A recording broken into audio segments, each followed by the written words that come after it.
It is a concern, but we are optimistic because I think we delivered on what we promised to President Trump last year. We are increasing our footprint, manufacturing footprint in the United States. We fully adopted to the new NAFTA agreement, which we improved all the requirements for investments in the region. We just groundbreaking to doubling up our manufacturing site in Chattanooga, Tennessee. We will double up our manufacturing capacity. We are investing 800 million euros, about 900 to 1,000 additional workplaces. So we are delivering on what we promised. We have the full approval of the American administration, though we can do what we can to avoid tariffs. And have you been in talks, active talks with the U.S. administration? Yeah, definitely. We are in continuous dialogue, and I think it's a very constructive dialogue. Now, I want to take you to some other comments that you made recently. I'm paraphrasing here, but essentially you said that in order to survive in this environment, car companies need to become technology companies. Why can't you just be car companies that make technologically advanced cars? It's a question of how you describe it, but my view is that cars are becoming the most relevant, the most precious, the most relevant units in the internet. So it's really, cars are becoming devices. They are fully connected. Data streams into the car and out of the car will be much higher than with smartphones. So the car gets a new role in the internet ecosystem, and we have to adapt to that. And that's from a traditional car manufacturer to become a tech company. That's quite a long way to go, but we are on the way. What would you say you need to focus on right now this year to streamline your business to reach those ambitions that you have? Yeah, luckily we have quite strong sales. I think we will finish the year, or last year was sales-wise good, and the financial figures we're going to see. And we go out of a strong position in that transition. Our brands are growing. We have increased our market share in the United States. Volkswagen is coming back after diesel.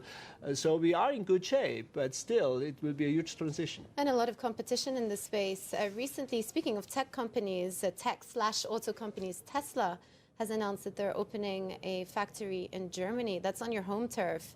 You worried about the competition? I think it's great to have good competition.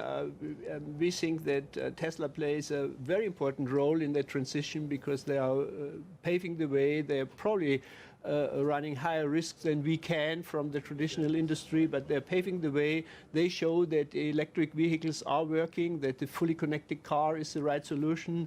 So we appreciate Tesla's success.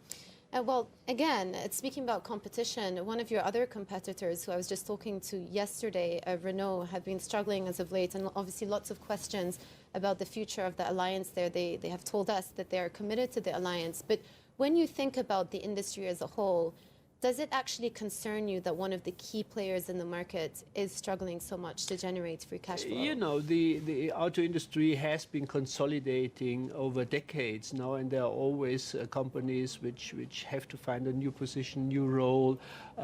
Size matters in this new world where software plays a major role, where technology is very expensive, you have to invest in. So the alliance probably is very important for Renault and Nissan. Yeah.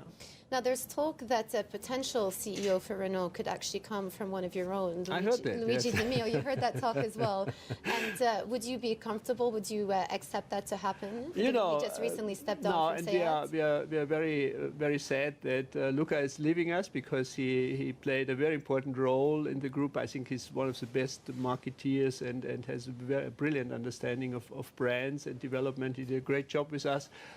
But we accepted that he's going to leave, and he's probably in talks with Renault. Yeah. Okay, that's what he told us. That's something that we'll see then, and hopefully in the next couple of days. Yeah. A quick comment on the demand outlook for this year, because we actually did see a pickup in vehicle sales in December.